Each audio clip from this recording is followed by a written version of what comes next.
once again, guys, and we're tuning in with Paul Michael here. It is all about neuroperformance in these little videos. These videos are really all about trying to give you guys a bit of a theory behind some of the practical videos that I'm going to do later on, which is showing you how you can integrate some movement with some cognitive tasks which might go to help you with your sport or whatever you've chosen to try and become a high-level performer in. And today, I'm going to bring my brain back. We're talking about this part of the, last time we talked about the frontal lobe. Today we're just talking about the parietal lobe, okay, and in essentially the this blue part, or this blue strip, called the somatosensory cortex, or primary sensory cortex. Now this map of, this blue part of the brain here has a map of the body on it, topographically organized so that it knows exactly where things are, from the foot to the knee to the hip to the trunk to the shoulders to the face to the tongue to the hands. And if you've heard of the homunculus, it really is a picture of how much neuronal real estate we've got on this part of the brain mapped out. Okay, and of course the parts where there's a dense amount of neurons, like the lips and the fingers, where you can feel even just the smallest grain of sand, have a bigger, I guess, part of the real estate on this part of the brain. Okay, and of course that's because we need more room to feel more. All right, so our ability to feel, whether it be vibration or temperature or pain or light touch, really all is determined in how well we've got a map of that body part.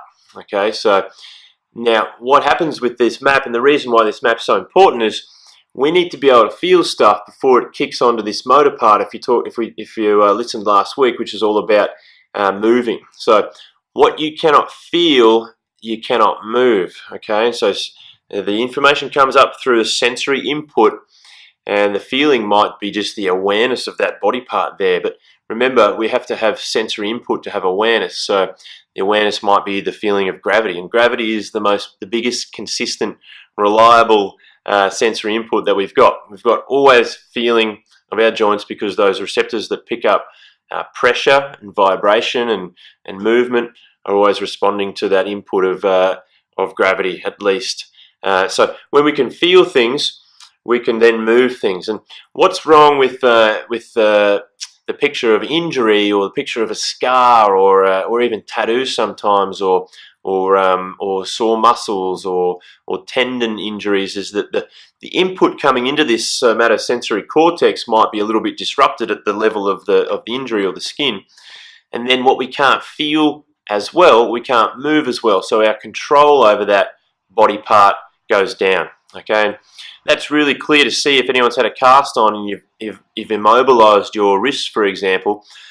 What happens when we take that cast off is we don't really know how to use that hand. It becomes like the claw that's never been attached, you know. It becomes almost like that part of the body that we never knew about. That's because when these parts of the brain aren't being used, with theory of neuroplastic change and that sort of stuff, that real estate really gets taken over by the bloke next door, who says, well, if that's not being used, I'll take some of that. So if the hand in this case becomes less mobile, so we're not getting that input from continual movement, hence we're losing some of the real estate that represents the hand on this map, and all of a sudden we can't move it very well when we take that brace off, until we start moving again. We build that sensory information back up, the hand starts getting a bit more of a real estate on that part of the brain, and movement becomes more controlled.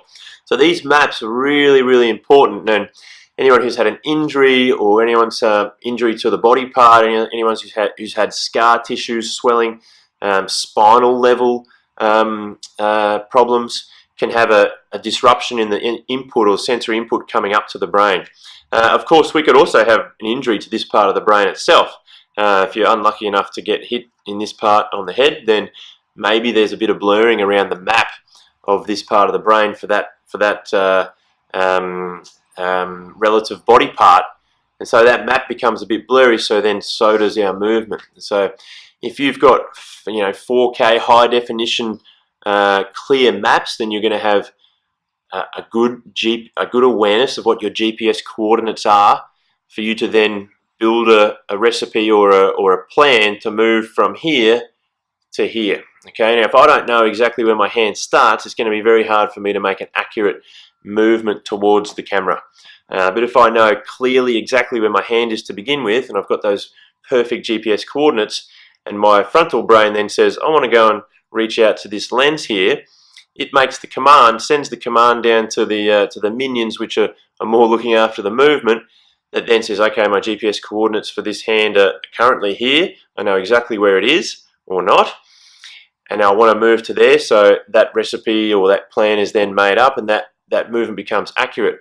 The problem is, if those GPS coordinates aren't really clear, then we're also going to move to a place that isn't really accurate. So that's the primary somatosensory cortex. When we move back here, we go into a little bit more complicated area where we've got an association area, which is where we associate vision with our bodies. Okay, and so that really enables us to know exactly where we are in space and where things are in relation to us. And we've also got some sensory information coming from the vestibular input from the inner ear, which is motion of the head. So this parietal cortex, particularly on the right side, has a really good, or basically is our understanding of where we are in relation to ourselves. So where's our fingers sitting? Are they apart or are they together? Where is the knee? What angle is it? What are we feeling on our foot right now? What's in our hand? And so our relation from body part to body part, and also our relationship from body to what we see in the environment. So I know that I'm about a metre from the camera right now, and I know that I'm sitting with my knee bent, and I don't have to look at that to know that, but if I open up my eyes and see what's in my environment, I know what my foot position is in relationship to this tripod and this camera, and so on and so on. And so when we look at what we feel with what we see, and we come to the middle of that, we're then interpreting where we are in space and where things are in relation to our body parts. So won't get too much deeper than that, but that's the parietal lobe, the sensory cortex.